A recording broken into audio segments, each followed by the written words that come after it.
저희 시어머니는 굉장히 독특하신 분입니다. 자식들보다 본인이 더 중요하신 분이세요. 예전부터 그러셨다고 합니다. 제 남편은 여동생이 하나 있는 남매지간인데 어릴 때부터 엄마가 해주는 아침밥 먹고 등교해본 적이 손에 꼽는다고 했어요. 어머님이 아침에 일어나는 게 너무 힘들어서 그 어린애들 보고 혼자 가방 챙겨가라고 하셨답니다. 시부모님은 서로 사이 안 좋으시고 같이 살긴 하시지만 대화도 거의 없으셨어요. 추측컨대 아버님은 여자가 있으신 것 같고 어머님도 그걸 알긴 아시지만 굳이 수면 밖으로 꺼내지 않으시는 것 같았어요. 그 정도로 메마른 사이이고 기대도 사랑도 없는 관계죠. 이혼이 귀찮아서 안 하시는 것 같다고 신호도 그러더라고요.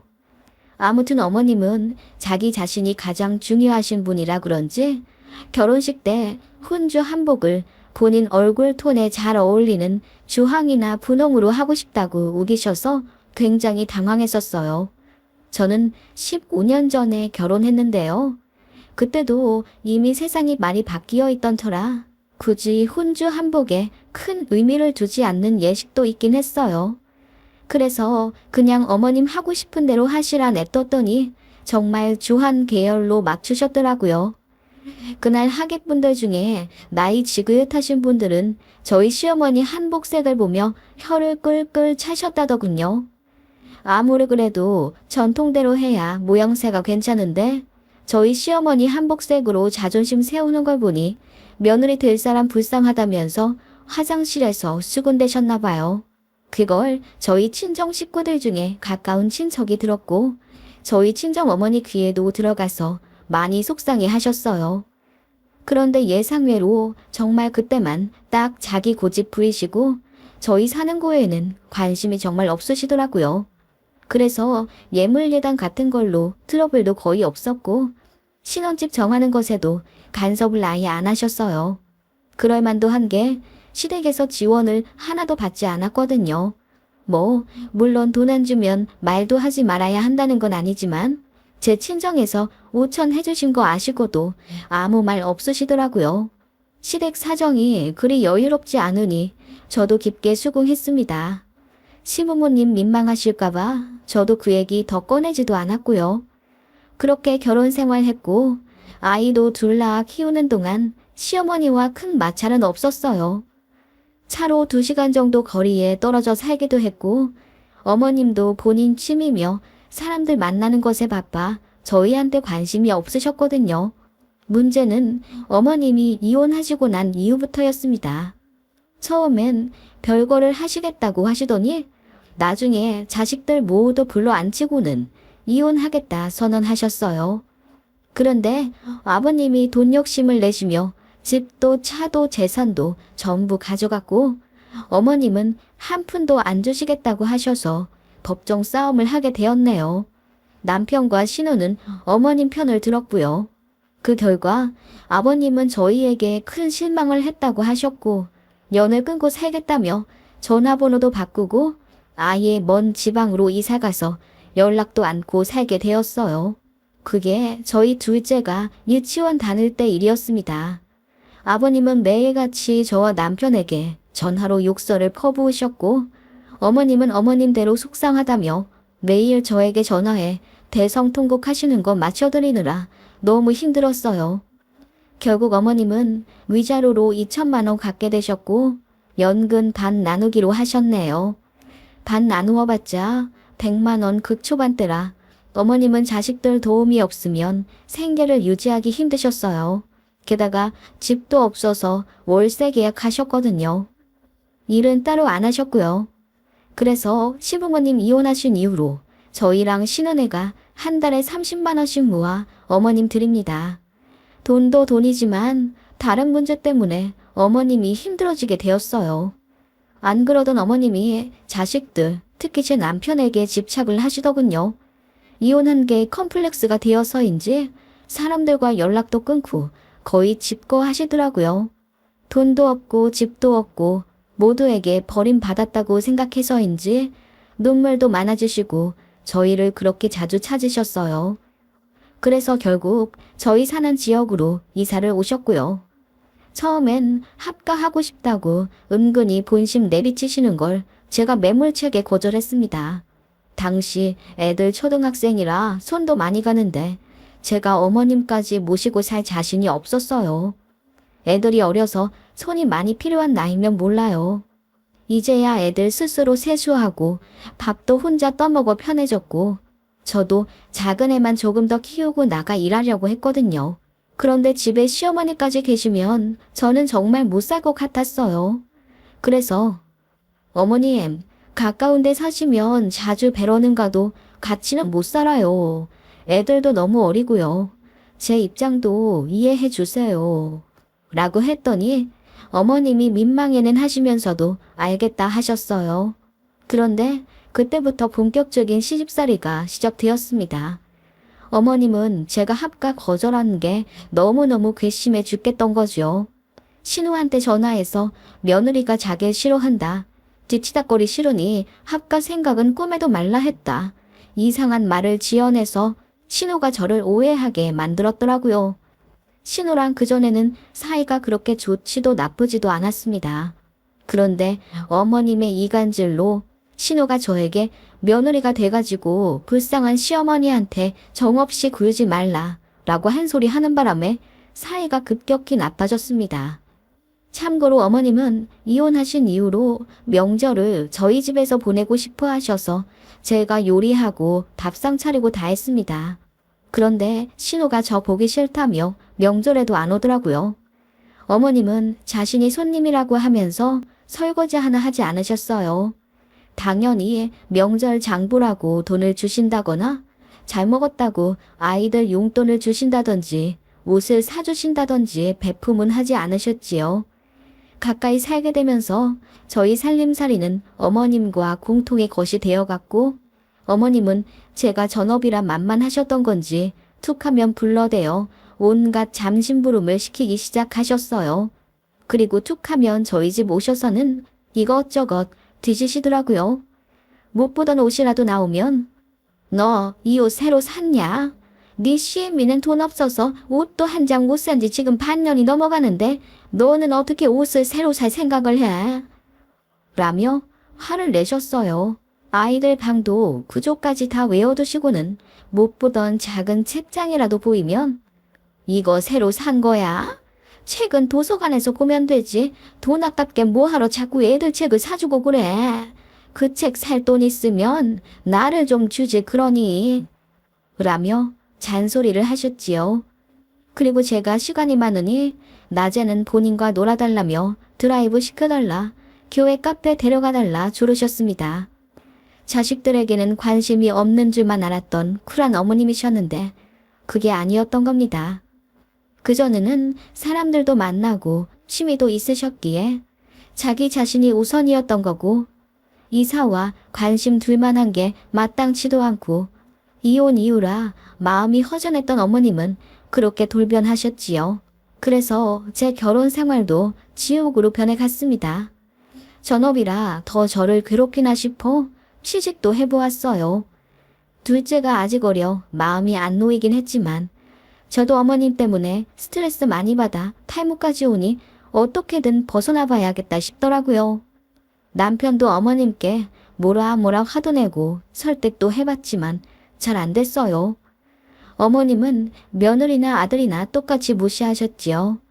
아무튼 그렇게 취직을 해 10시부터 5시까지 어머님이랑 차단되어 사니 좀 살겠더라고요. 애들 아플 때마다 발 동동거리긴 했지만요. 그치만 주말에도 어머님으로부터 자유롭지 못했어요. 어머님은 평일에 차곡차곡 쌓여져 있던 외로움 혹은 짜증을 주말에 아들네 집에 와 풀고 싶어 하셨지요.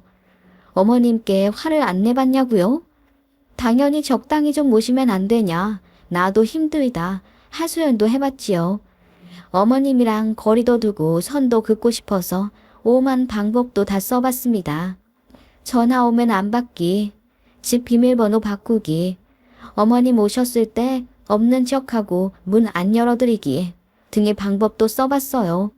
그런데 안 통했어요. 이사까지 생각해봤지만 우리 아이들이 전학 가기 싫다고 울고불고 난리나는 통에 그것도 간두었습니다. 어머님은 나이를 먹어 더 그러신 건지 아님 이혼 후유증인지 참 사람 힘들고 피마르게 하셨어요. 남편과 이혼 운운하며 싸우기도 하며 어느덧 큰애가 중학교 갈 정도로 살았습니다. 힘들었지만 저도 뒤늦게 취직한 곳에서 나름 인정도 받고 차도 하나 제 마음에 드는 걸로 사 끌기도 하면서 제 복잡한 마음을 달랬네요. 물론 제가 차 샀을 때도 어머님의 폭언은 장난 아니었습니다. 네가 어느 때라고 차를 사? 그럴 거면 네 시엠이 집이나 전세로 바꿔주지. 다달이 돈 나가는 게 무섭지도 않아? 그 말에 저도 어머님, 제가 차가 있어야 돈을 벌 거 아니에요. 그 월세 제가 대드리는 거라고는 생각 안 하세요? 라고 무대뽀로 나가기도 했어요. 남편도 어머님 때문에 미안한지 담배도 끊고 집안일도 하며 제 비위 맞춰주더라고요. 그런 것들 때문에 그리고 저도 연차가 차니 어머님께 대놓고 할 말을 할 수 있어서 겨우 살았습니다. 어머님은 그냥 제 업보라고 생각하니 좀 편하더라고요. 그래서 어머님의 그 지랄 같은 성격도 그러려니 하고 하는 대로 듣고 흘렸고요. 그치만 어머님이 그것마저도 다 망쳐버리셨네요. 저요? 이제 어머님 배로 안 갑니다. 어머님도 제 집에 감히 못 오시고요.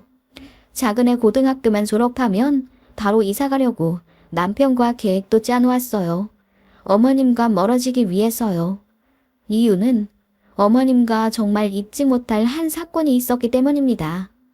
때는 작년이네요. 참 추웠던 어느 날 어머님이 저희 집에 오시겠다고 토요일 새벽부터 집을 나서셨어요. 그날은 한파주의보가 계속되던 날이라 제가 오지 마시라고 저희가 오후에 어머님 댁에 가겠다고 그렇게 말렸는데도 구태여 저희 집에 오시겠다 하셨어요. 아마 노인정 때문이겠죠. 어머님이 저희 아파트 노인분들이랑 친해지시면서 노인정도 들락날락 하셨는데 거기서 썸 타는 할아버님이 생기셨나 봐요. 그분이랑 친해지면서 아파트 단지 데이트도 하고 뭐 그러셨다고 하더군요. 그렇게 어머님은 새벽부터 집을 나서셨는데 문제는 먹부리신다고 구두를 신으신 겁니다. 연석에 살얼음 있는 줄도 모르고 발을 올리셨다가 그대로 뒤로 넘어지셨어요. 지나가던 사람들이 119에 신고해 주셔서 바로 병원에 가시는 바람에 동상은 안 걸리셨어요. 그렇게 어머님은 팔꿈치 골절 및 타박상 그리고 머리 쪽도 부딪히시며 검사를 받으셔야 해서 입원을 하게 되었습니다. 다행히 머리 쪽은 괜찮은데 골절이 심했고 어머님도 오래 입원하길 원하셔서 요양병원에 겨울 내내 입원해 계시기로 했습니다. 물론 저희가 돈 다 대드렸죠. 신우는 애들 교육비 때문에 적자라고 하면서 오빠인 저희더러 어머님 병원비 좀 대달라 하더군요. 사정이 정말 어렵다면서 하소연까지 하던 신우예요. 아무튼 저희가 돈도 내고 틈 날 때마다 어머님도 뵈러 갔어요. 제가 일하는 터라 간병을 못하니 대신 방문이라도 자주 갔습니다.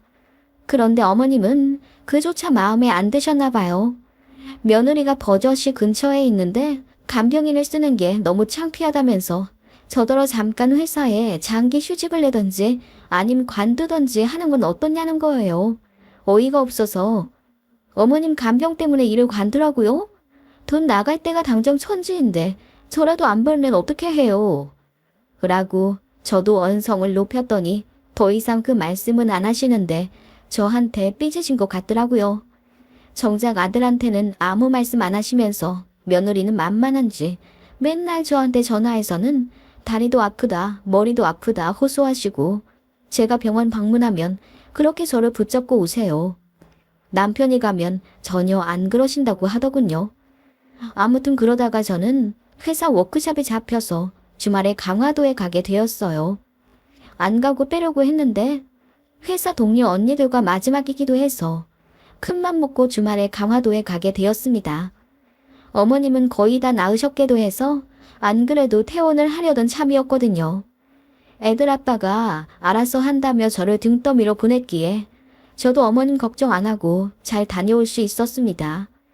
그런데 강화도에 도착한 그날 저녁 어머님으로부터 부재중 전화가 32통이나 와 있더군요.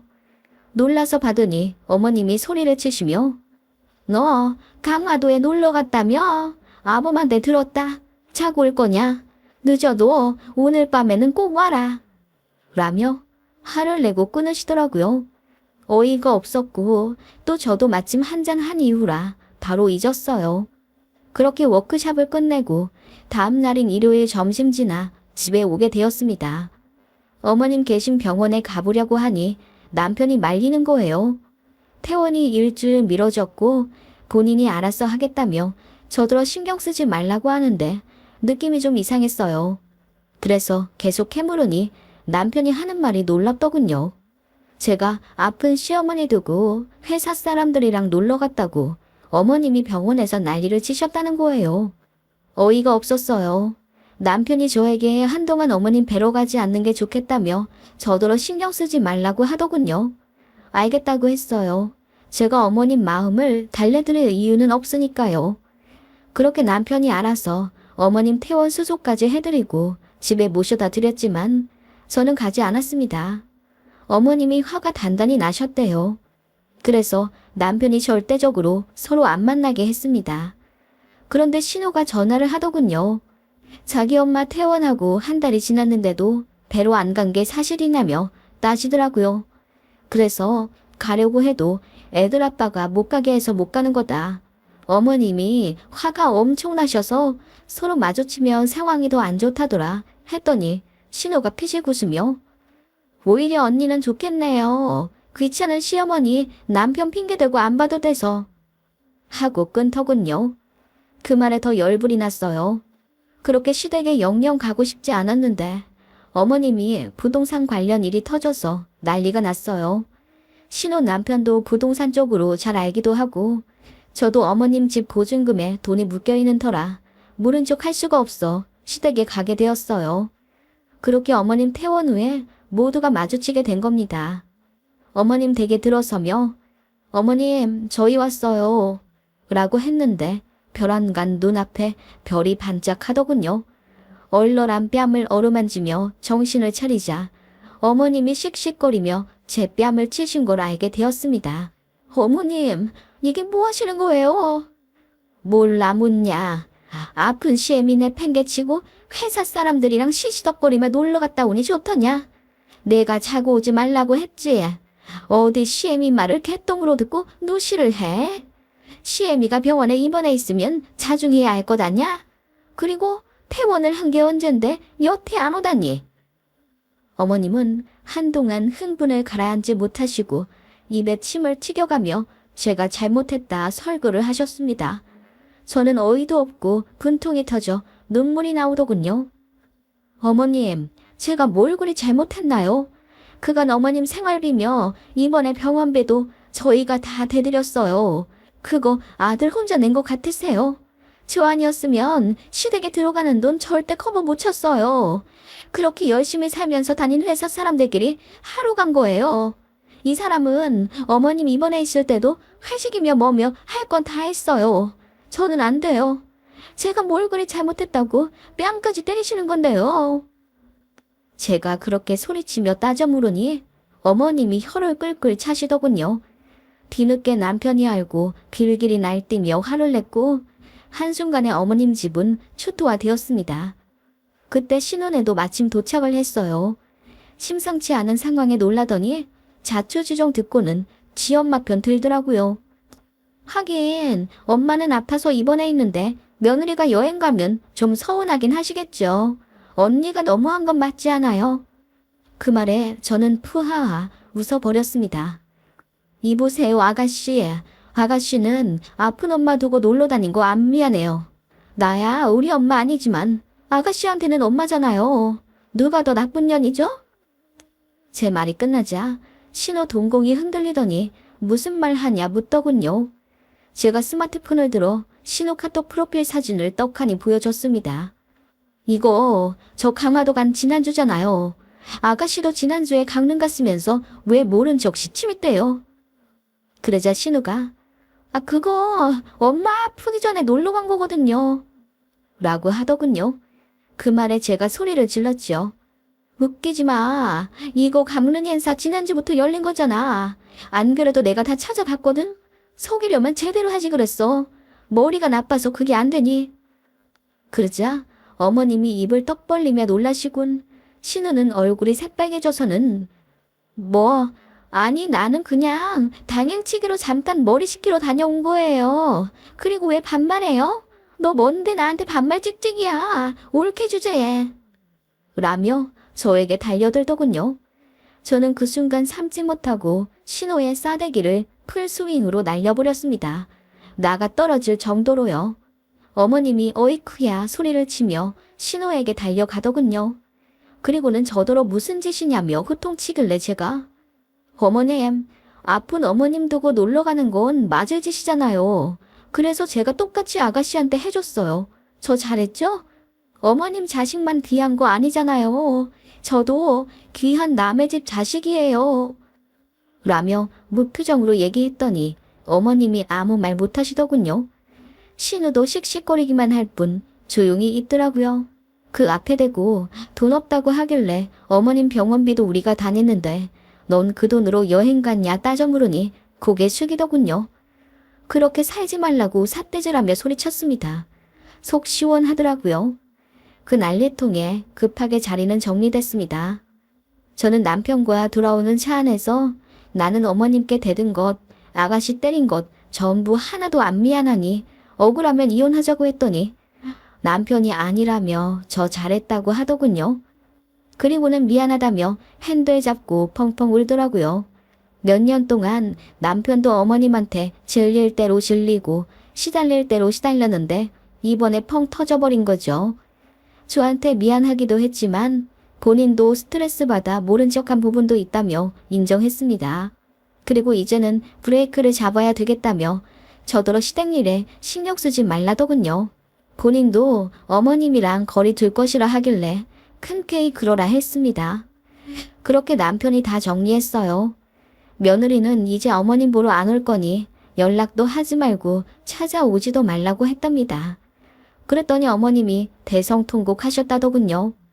그날 이후로 어머님이 제 집에 몇 번 찾아오셨지만 그냥 문 안 열어드리거나 오셔도 저는 쌩안이 나갔어요.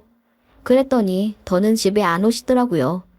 번호는 차단한 지 오래라 전화나 문자가 왔는지도 몰라요. 어머님 관련 일은 다 남편이 알아서 하고 있어서 저는 오히려 편하네요. 지긋지긋한 어머님 무술이짓 더는 안 해서 좋고 이제는 우리 아이들한테 더 집중할 수 있어 좋네요. 이사갈 날만 기다리고 있어요. 어머님도 신혼의 집 근처로 이사 간다고 하더군요. 근데 웃긴 건 신호가 그걸 싫어한다는 거예요. 모쪼록 저는 발 뺐으니 이제라도 편하게 살아보렵니다. 저 할 만큼 했다고 볼 수 있겠죠? 그 누구보다 자기 자신이 먼저인 시어머니. 이런 분을 누가 존경하고 보살펴 드릴 수 있을까요?